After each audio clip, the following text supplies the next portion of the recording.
La liste de conséquences négatives qu'a engendré la pandémie est assez longue. Et voilà que les jeux de hasard et d'argent s'y ajoutent.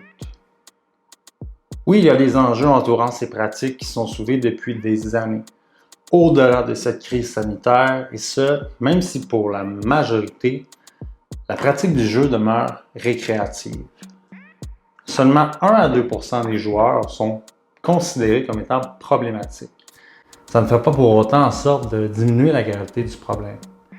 La première capsule publiée en janvier dernier vous expliquait les mécanismes derrière le développement d'une telle problématique. Aujourd'hui, nous nous intéressons à certains facteurs qui favorisent la perte de contrôle, surtout en ce qui concerne les jeux en ligne. Nous explorerons aussi quelques pistes de solutions. Êtes-vous curieux de voir combien de joueurs estiment avoir passé trop de temps devant leurs écrans?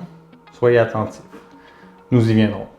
Commençons par une évidence. Les jeux de hasard et d'argent sont faits pour être divertissants. Il ne faudrait pas non plus oublier ceci. Nous sommes en train de jouer, ce qui implique naturellement du plaisir. On peut aussi penser à la consommation d'alcool ou de drogue, qui n'aide en rien à la prise efficace de décision. Qu'est-ce qui fait augmenter le plaisir? Les victoires. La probabilité de gagner nous amène à ressentir des émotions plus excitantes et plus agréables, ce qui ne fait que renforcer la conduite. En effet, une fois qu'on a goûté aux sensations que procure un lot important, par exemple, on y prend rapidement goût. On tombe très vite dans le piège de surestimer les taux de retour. En effet, alors que plusieurs voient 92 % de chances de gagner à un moment ou à un autre, c'est plutôt que le casino s'assure d'empocher au minimum 8 % des sommes investies. C'est moins alléchant vu sous cet angle. Il faut s'en rappeler. Sachez même qu'en ce qui concerne les jeux de hasard et d'argent en ligne, une étude a révélé que plusieurs opérateurs de sites offraient un taux de retour plus important dans la période d'essai pour influencer le jugement des joueurs, leur donnant une fausse impression de succès. Parlons-en d'ailleurs des jeux en ligne. Le virtuel à la cote, aujourd'hui plus que jamais. Cette connexion, toutefois, amène curieusement une déconnexion. Au Québec, l'INSPQ révèle les données suivantes. 20 % des Québécois ont joué à un jeu de hasard et d'argent en ligne au cours des 12 derniers mois. 8 % d'entre eux ont commencé à jouer en ligne pendant la pandémie. 26 % des joueurs en ligne estiment y avoir passé trop de temps ou avoir dépensé trop d'argent. 13 % des joueurs en ligne y ont joué tous les jours et 37 % des joueurs en ligne y ont joué au moins une fois par semaine. Qu'est-ce que vous pensez de ces chiffres? Indépendamment des résultats, sachez qu'une étude suggère que les joueurs en ligne sont 3 à 4 fois plus susceptibles de développer un usage problématique. Et ils demandent significativement moins d'aide que les autres. Mauvais mélange. Les jeux en ligne ont fait apparaître un phénomène qu'on pourrait appeler l'argent électronique. Cette forme de mise nous fait perdre de vue les montants réels que nous dépensons. C'est comme si nous étions sous l'impression que sa valeur était moindre. C'est comme l'effet que créent les jetons au casino. En plus de cela, la dangerosité des jeux en ligne est grandement liée à ce qu'ils impliquent. L'anonymat, l'accessibilité, le confort et la désinhibition. On peut être qui on veut, éviter la peur d'être jugé, prétexter être un expert même si l'on est un débutant. On peut y avoir accès quand bon nous semble, jouer plusieurs parties en même temps, ce qui est impossible à faire en personne. On peut être confortablement assis dans son salon et ne pouvoir compter que sur soi-même pour se raisonner à arrêter.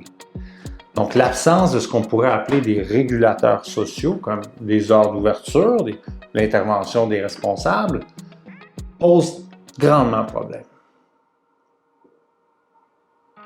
Quand vient le temps, justement, de se réguler, de s'arrêter, de diminuer, certains jeux rendent cette tâche plus compliquée.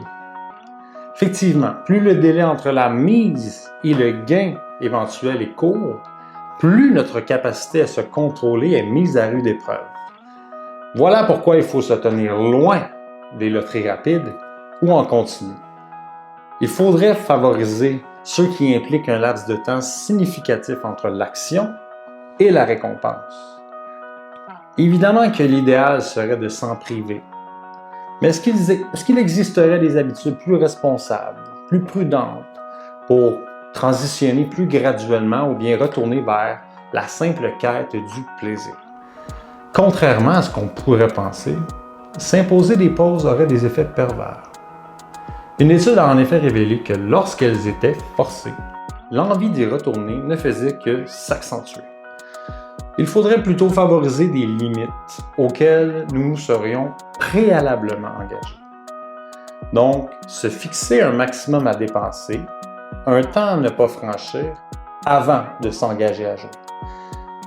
De plus, sachant le danger que représente l'argent électronique, votre budget a tout intérêt à être quantifié en dollars. On peut également se mettre une alarme aux 30 minutes pour éviter de perdre la notion du temps. C'est quelque chose qui disparaît rapidement quand on est absorbé par ce qu'on fait. On peut également chronométrer son temps de jeu, laisser des traces de ses mises. Dans les faits, tous les moyens peuvent s'avérer utiles. Il y a aussi la bonne vieille alternative des jeux en ligne qui n'engage aucun enjeu monétaire.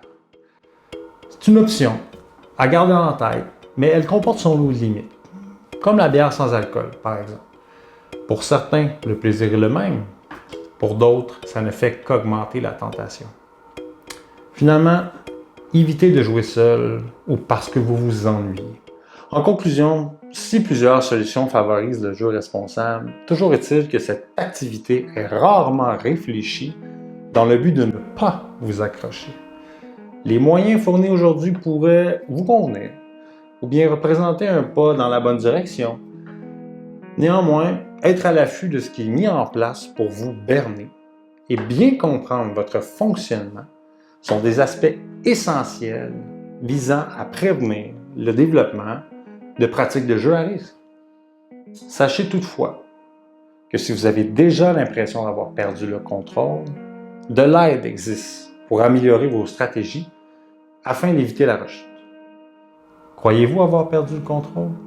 D'ici à notre prochaine capsule sur le sujet, ce sont nos services qui pourraient vous apporter l'aide dont vous avez besoin. N'hésitez donc pas à nous contacter par téléphone ou si vous avez des questions supplémentaires, vous pouvez aussi nous écrire. Merci de votre écoute.